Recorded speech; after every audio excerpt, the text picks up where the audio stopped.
అర్ధ, అర్ధ, కామ, కామ, మోక్ష మోక్ష. అన్నారు కదా, 4 ఉన్నాయి. హ్మ్. ఓకేనా? ధర్మాన్ని అర్థాన్ని కలపండి, హ్మ్. కామాన్ని మోక్షాన్ని కలపండి. హ్మ్. అర్థం అంటే ఏంటో తెలుసా అండి? హ్మ్. ఐశ్వర్యం, ఓ డబ్బులు. దేంతో కలపమన్నా? హ్మ్. ధర్మంతో ధర్మంతో. కలపమన్నా.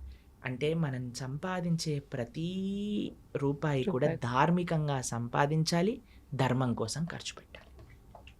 ఇదొక పాయింట్ అయిపోయిందా? ఓకే. కామము అంటే కోరిక. హ్మ్. ఏం కోరుకోవాలి నువ్వు? ఈ జన్మ ఎలా తరింపజేసుకోవాలి, భగవంతుడి యొక్క శాశ్వతమైన సేవ ఎలా చేయాలి, హ్మ్. అది మోక్షం. మోక్షం అంటే భగవంతుడి యొక్క శాశ్వతమైన సేవా స్థితిని పొందటం. ఆ. వైకుంఠంలో, గోలోకంలో స్వామిని ఆరాధన చేసుకోవటం. హ్మ్. ఎవరు మన భగవత్ స్వరూపంగా మనం భావించి ఆరాధన చేస్తున్నామో హ్మ్. స్వామి దగ్గరికి వెళ్ళి చక్కగా రామ, కృష్ణ, నృసింహ, నారాయణ వాళ్ళకి ఆరాధన చేసుకోవటం, నిరంతరం వారి యొక్క సేవలో ఉండటం. అవును.